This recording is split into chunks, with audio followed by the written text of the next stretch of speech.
Yellowstone is famous for its geysers and stunning forests, but there's been one persistent problem since the 1940s. The quaking aspens within the park couldn't grow past adorable knee-high nubs. But in recent years, these little trees have made a big comeback. And it turns out, wolves deserve most of the credit.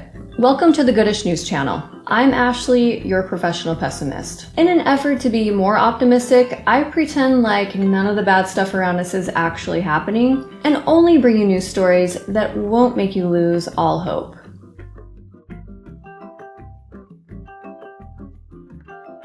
For decades, young aspen trees in Yellowstone National Park couldn't grow beyond waist height because elk ate the small new shoots before they ever had a chance to grow. While it's easy to blame it on the elk, if we're being honest, it comes down to humans being stupid.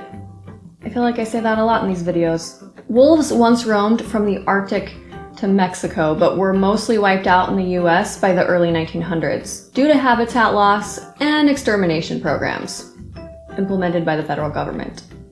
Over the ensuing years, there were some not so great changes to the ecosystem. The elk population exploded due to having no natural predators. That in itself doesn't sound so bad, but that's just where it starts. Elk love to eat, and depending on their size, an adult elk can eat anywhere from 15 to 24 pounds of food per day. Same girl. They graze on grass and browse on trees and shrubs. By the way, when I say browsing, I'm not talking about scrolling through Amazon. Although I would like to see an elk scrolling through an iPhone. Maybe AI can make my dreams come true. Even better than I had hoped. In this case, browsing refers to animals like elk eating from trees or shrubs, or eating the actual trees and shrubs themselves. Those little tender aspen shoots, the elk would give them the Michelin star if they could. The baby shoots are gone before the tree doctor has a chance to spank them on the bottom. And what happens when aspens go away? So do the songbirds, the beavers, and even fish. Not to mention the soil erosion and loss of other predators like foxes. Ecologists call this kind of change a trophic cascade. This is when a change within an ecosystem, like an apex predator disappearing, has an impact on its prey, and that effect keeps rippling out to other species. It took a few decades for people to catch on that getting rid of wolves was kind of bad. But eventually they realized that maybe wolves were important to the ecosystem after all. Weird, right?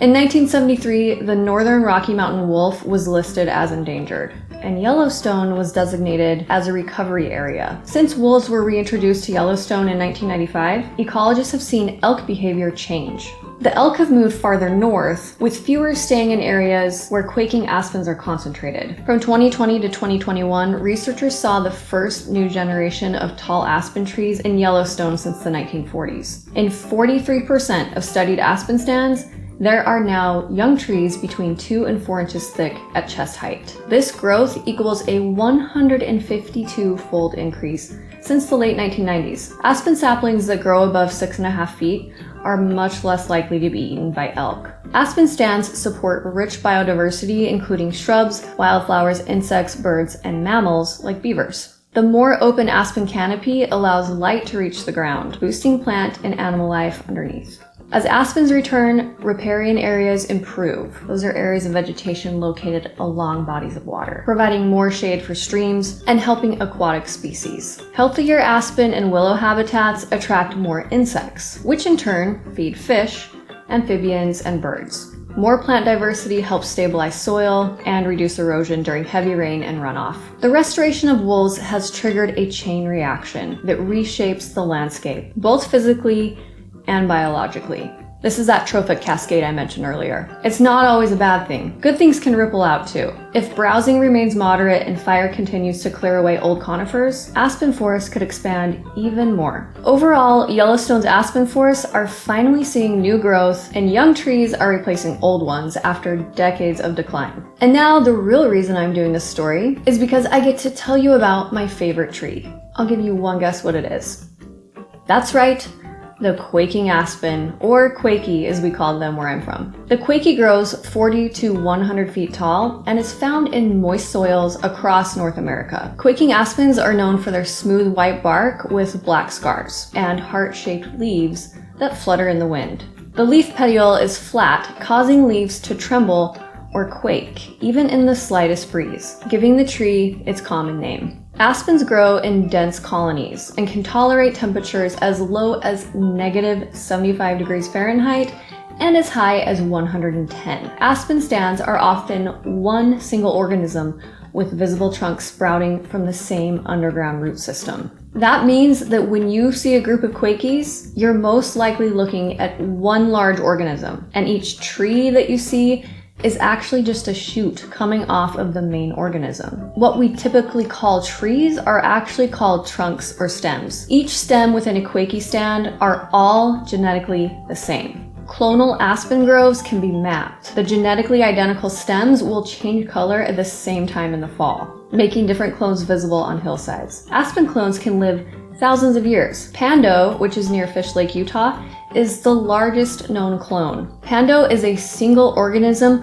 that spans 106 acres and is estimated to weigh 13.3 million pounds. 40,000 stems appear as individual trees, but are actually all stems of a single tree. Beneath the aspen's white bark is a thin green photosynthetic layer that lets the plant make sugars and thus keep growing even in winter when its leaves have all fallen off. This green bark layer is survival food for deer and elk during harsh winters. An aspen stand can lie dormant underground for hundreds of years. Their underground root systems can survive and sprout new trunks even after very long periods or severe disturbances. Forest fires promote aspen growth by clearing away taller trees and letting sunlight reach the roots. Fire suppression can actually cause spruce and fir to choke out and eventually take over former aspen areas. But when a fire eventually comes along, taking out the spruce and fir, the Quakie's root system is lying underground, waiting for the perfect moment to make a comeback.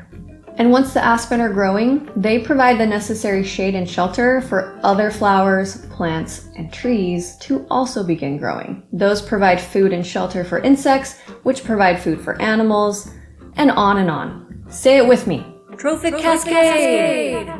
You didn't say it, did you? Aspen forests assure the survival of many other plant and animal species. Now back to our somewhat scary but very important friends in Yellowstone. Between 1995 and 1997, 41 wild wolves from Canada and northwest Montana were reintroduced to Yellowstone National Park. Wolves live in social packs averaging about 12 members. At least in Yellowstone, they average about 12 members. About 90% of their winter prey is elk. They also prey on deer and bison throughout the year. Wolf kills provide food for a variety of scavengers, including ravens, magpies, coyotes, bears, eagles, and invertebrates like insects. Wolves are not normally dangerous to humans unless habituated to human food, but no attacks have occurred in Yellowstone itself. And if it wasn't apparent by now, I'll just put it out there.